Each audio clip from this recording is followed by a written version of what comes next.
Are we live? We're live. We're live. Hello, guys. Welcome to Paranormal Party PodCrash. Part 2, after a year. Part 2. We are here at the Fairfield County Infirmary, and we are here for an investigation. We thought, you know what would be cool? What would be cool, Dan? I think it would be cool if we did podcasts at the location while we're doing the while we're doing the investigation. That was a great idea. I'm glad you came up with it. It might have been you that thought of it, but I agreed to it, which makes it my idea. I think that's how it works.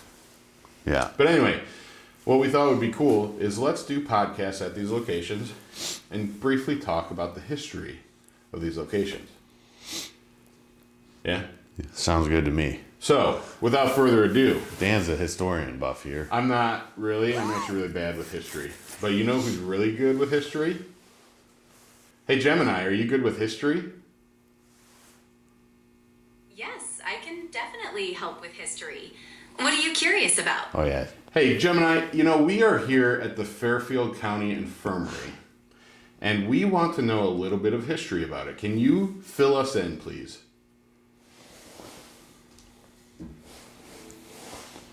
That's a fascinating place.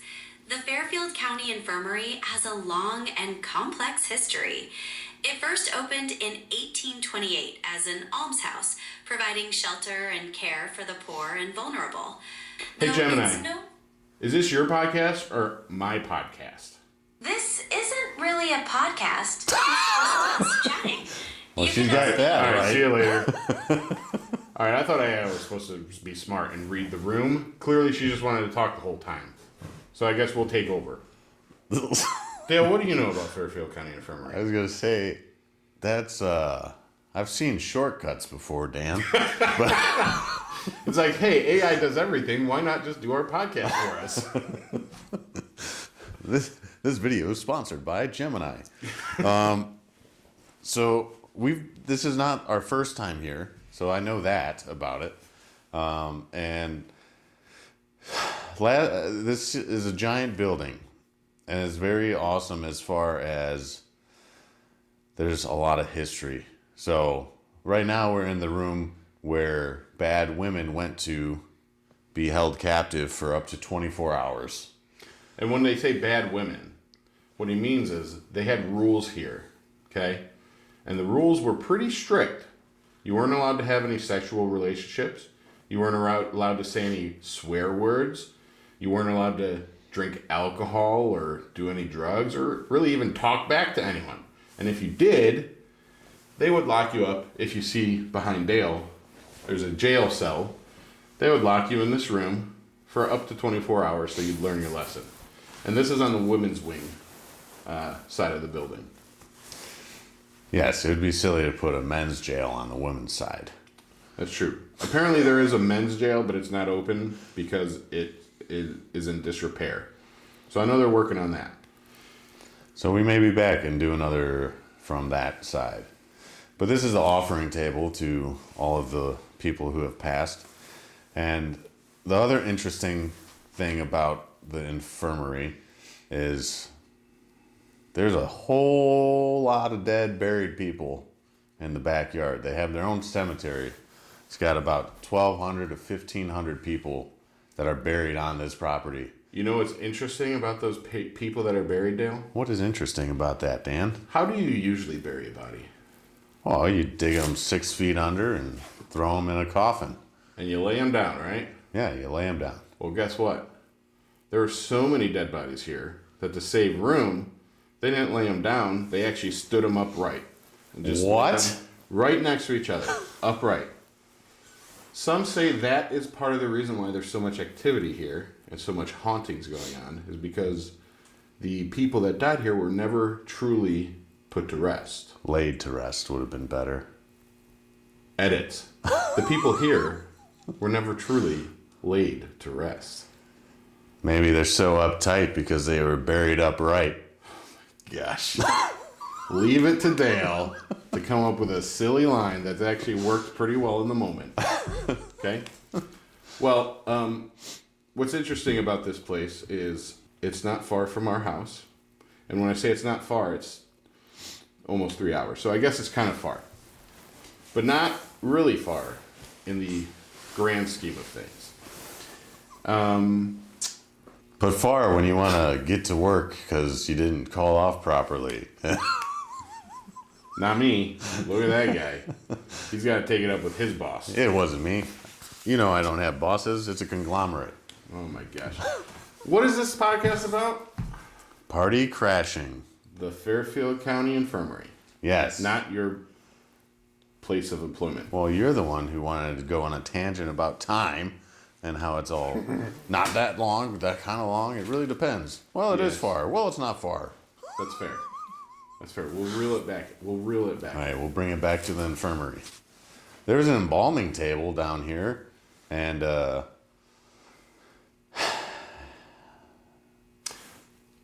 let's just take a step back. I guess let's look at the hauntings here, okay? Some of the most popular places and most haunted areas of this place. There's a couple of them. One of them is apparently the room we're in now. Apparently there's a lot of activity that happens here. You know, this door, if you've ever watched Project Fear, they caught on camera this door shutting itself. They had a static camera on it, and it just shut itself. It's pretty creepy. I shut it this time. He did shut it. But if it opens behind us, I did not open it. that would be pretty creepy. Another place that's pretty hot spot, pretty big hot spot, is the morgue. We haven't spent too much time in the morgue there tonight yet, but we are going back down there tonight. And then the attic.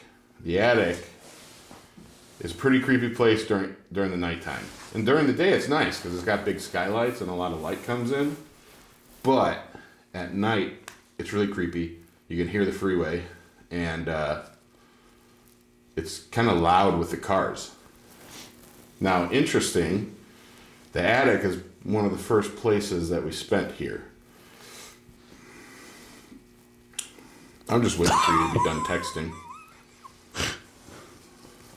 The attic is one of the first places we investigated tonight. Tonight, yes. Yes, tonight. And we were up there, and we're just sitting in the back of the attic.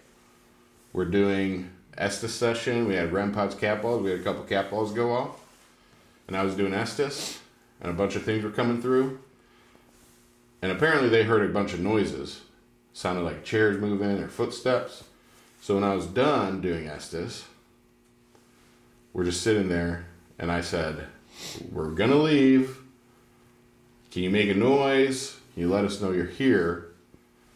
And kid you not, and I hope our cameras caught it, because if it did, check it out on our YouTube channel here, because there will be a video coming soon about that.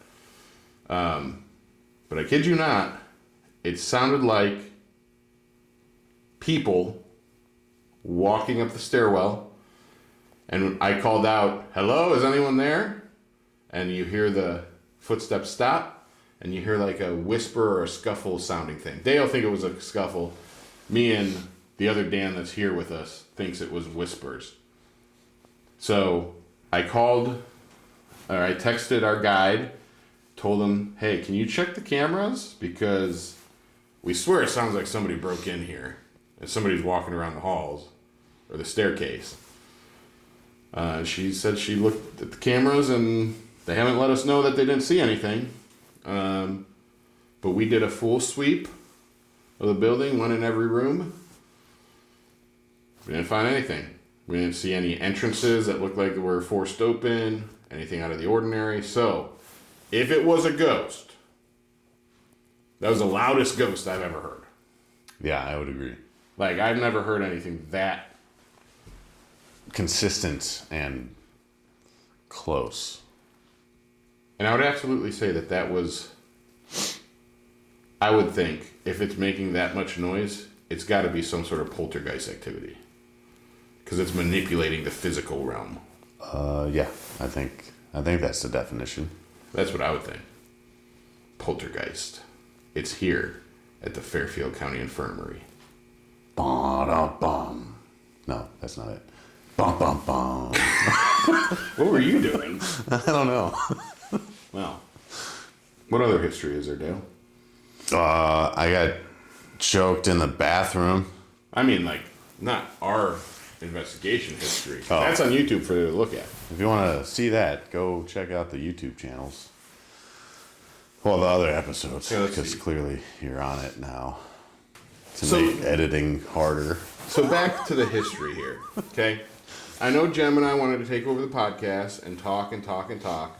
We shut that down real quick, right? Well, you did. I did. Dale was just going to sit there and let it happen. I thought she was on a roll. She was on a roll, but who wants to listen to Jem and I talk all day? Not that voice. So, some of the history here. In 1828, I changed it to an Australian accent. Let's try again. Sorry, you can go. In 1828, this building was built as a place for the poor and for the outcasts, for like a homeless shelter, right?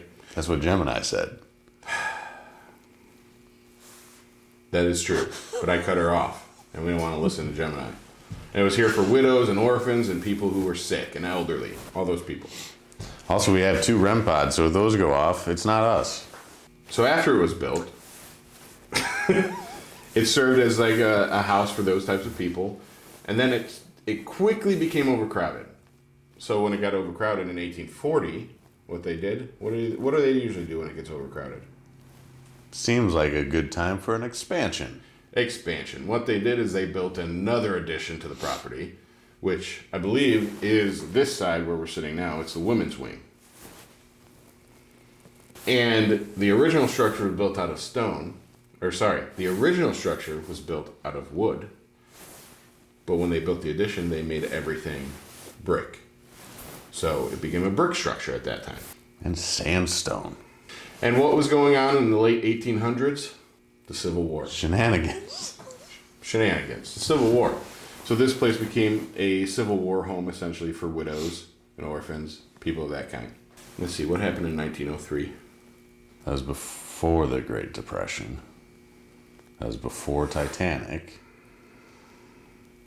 Running out of events. I'm not that old. So, reading off of what this is saying, what is that? Does that work? No. Yes. No, that's Brandon. Oh. So for the remainder of the 1800s, the Fairfield County Infirmary continued to expand the building.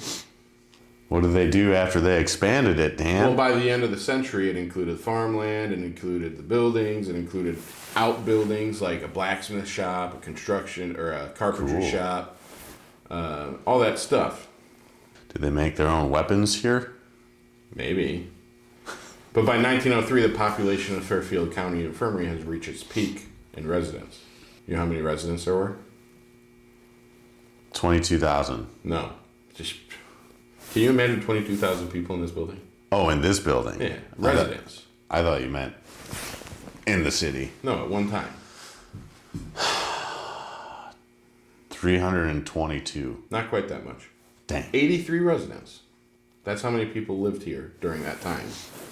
And then over the next few decades, obviously with technology and different luxuries coming through, the building added electricity and added plumbing and added heat. Mostly added heat. I don't think they use it anymore. Now, this is where it gets interesting. It kind of ran like that all the way through until after the Great Depression. I knew that was coming. And then after the Great Depression, there's a lot of push for government safety nets and things like that. So what happened is the Fairfield County Infirmary kind of switched gears.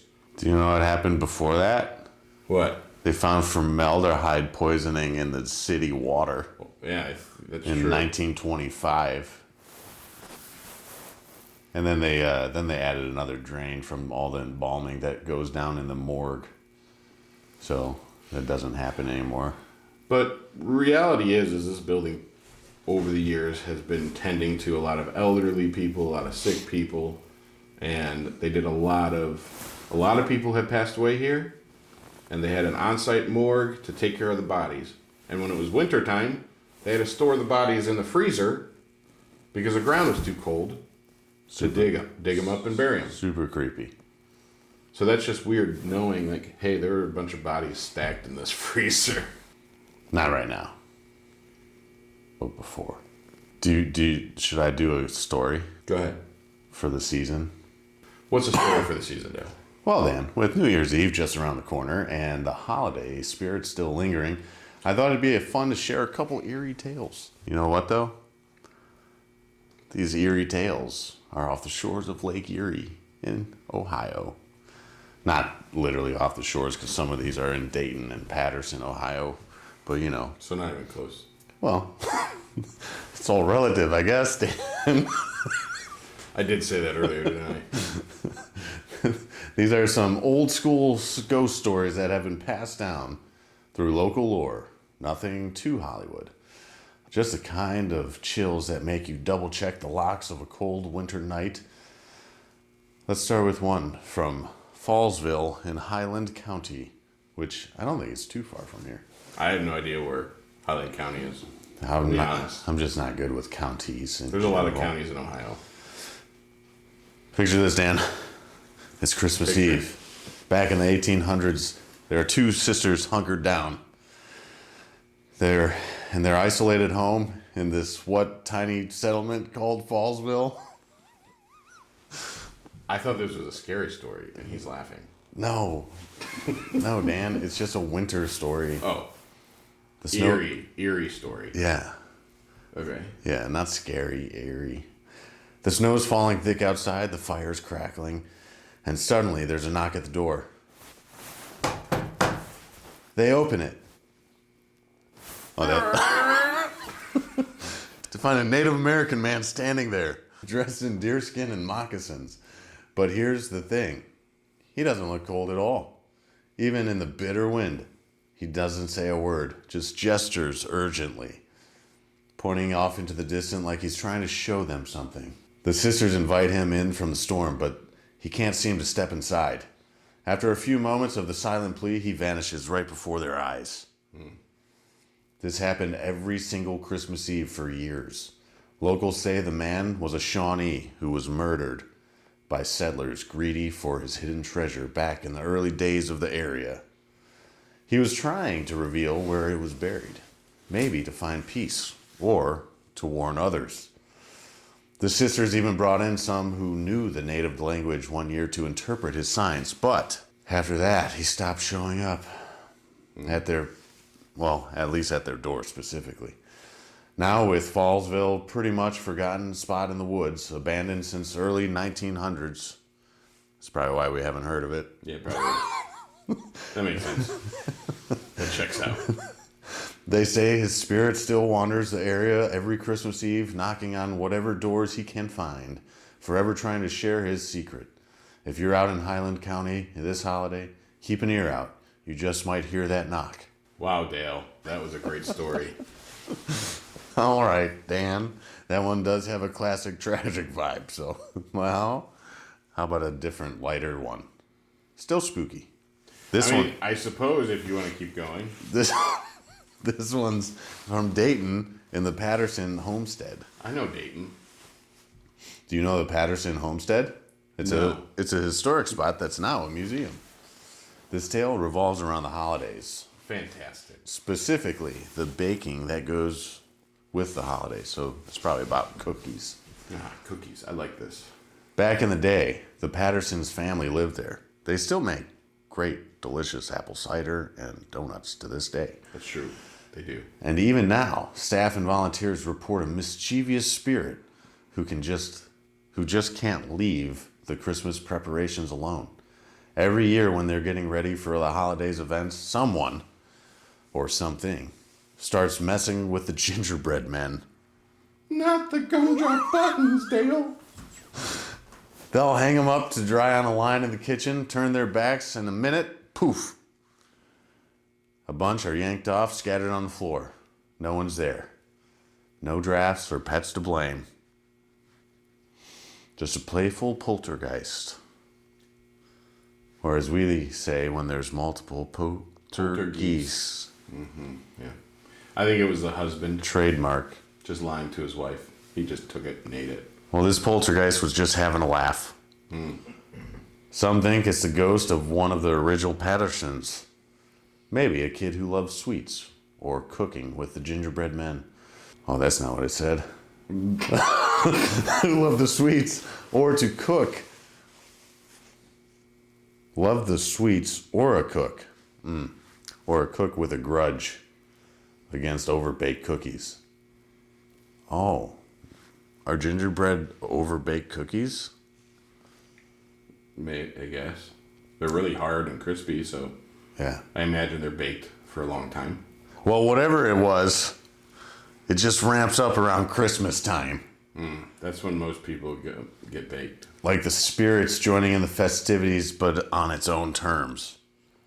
If you're baking this season, maybe leave an extra gingerbread man out, just in case. Yeah, I bet it was the husband. Well, there you have it. That's 2 stories for you. Well, Dale, now let's get back to Fairfield County Infirmary, which is what we're doing this for. I'm glad I stalled long enough for you. So anyway, after the Great Depression, over the years it cared for the sick, all this fun stuff. A lot of people died. Was it really that great? The Depression? I feel like a lot of people did not have a good time. I'm just referencing the Great Depression as a point in time because that's what it's called. Maybe we should call it something different. This is not a debate on defining historical On whether or not the Depression was great. Yes, it wasn't a Great Depression. It was a miserable time. Hence, the Depression was great. As in... The Depression at large. Anyway. After the Depression at large. Over the years, there's been a lot of budget cuts, a lot of things with the county and the state cutting budgets. This place eventually shut down. And eventually, in 1985, Fairfield County was swiftly bought and renovated and reopened as county offices. And that's where the county operated a lot of their government programs out of. And even in the attic today, you can still see writings on the floor where they would have all the files for the different departments that they'd have. So the county ran this place up until 2013. And in 2013, it was shut down. And it was abandoned, essentially. And then, what was it, in 2018 or 2016, 2018? I forget what they said. I believe it was bought. Adam Kimmel tried to buy it, but I believe it was actually Habitat for Humanity that ended up getting the property. And I know they ran a couple haunted tours out of here, but ultimately they weren't successful and they couldn't keep up with the building, and because it's an old building, it takes a lot of work. And Adam Kimmel actually ended up buying it, I believe in 2020. Correct me if I'm wrong, Adam. End of 2019. End of 2019, 2020. He's had it for 6 years, yeah. And Adam's been doing a great job with the property. There's a lot of work going on. He just replaced half the roof. They're going to replace the rest of the roof this year. And then there's a lot more renovations to be had here. But if you would like to help with these renovations, please see the link below.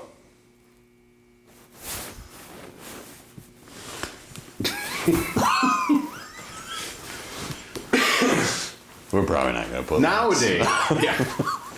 Nowadays, Fairfield County Infirmary strictly operates as a haunted attraction. So, if you are interested in booking this place out for a private investigation, or if you're interested in doing a public ghost hunt or flashlight tours here, they're constantly doing events all throughout the year that you can be involved with if you're interested in haunted, spooky places. To find out more about that, go to the Haunted Fairfield County Infirmary on Facebook, and you can find all of the calendars with all of their stuff and events and the pricing for private bookings. And you could come here and investigate this place for yourself and check it out. Yeah, it's super spooky and fun. And maybe you can be sitting here where we are doing your own podcasts. Copycats. Copycats. It is almost the witching hour. That's technically, isn't that like 3 o'clock? I thought it was from 1 to 3. Maybe. I don't know. Anyway, it's almost midnight here, and I think we're going to keep investigating. Yeah. What do you think? I think so too. I think it'd be really nice if one of those went off. Dang it. Does that help? No. I tried. Apparently, it's not that nice. Because he wasn't happy about it. No, because I know it wasn't a ghost. Well, you didn't say that. I want a ghost to do it. All right. Anyway, we're going to get back to it. Yeah, we're going to turn off the light, try to stay warm, try to see ghosts. And if you're interested in seeing our investigation, it will be posted to this channel sometime in the near future. We'll probably have Dan link the video straight to this video after the video is over. Like now. What Dale doesn't understand is it takes me a long time to edit these videos. So next year. So we'll see. Definitely next year. I might be able to put this up. Oh, that's good. That's tomorrow. You got 2 days. That's tomorrow. Okay, it's not coming up before New Year's. It's So not maybe coming out slightly- next year. It will come out next year, for sure. In 2026. Which is... Actually, it'll come out this year, because you're watching it this year. Yes. Because they're not watching it now. Are we time travelers? Oh my god. Maybe that's what time travel is. We're anticipating the now. We can always Before it go to the happens. future, but we can't go back to the past. That's another podcast. Well, Merry Christmas and have a Happy New Year. That's all going to be over. But anyway, I hope your Christmas was great, and I hope your New yeah. Year's was great. Yeah. Let's go with that. It's seasonal. Seasonal. So they know where we're at right now. In Anyway. the past. But in the future, they will know. With all those wise words from Dale, we're going to sign off and continue to investigate. So have a great night, and we'll see you soon. Happy New Year. Party Crashers out!